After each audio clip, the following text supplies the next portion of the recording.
can't they let us live just like the rest and keep us out of all this crazy madness? And when they talk, I think it's just a shame that all they do is sit and think my name, when all that I do is mainly sit and think about my baby and me. And baby, they can't believe that you and me are together.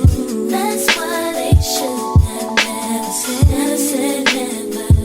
Yeah, there were times when we thought that you and me could never be together. That's why we should have never said never. Said never.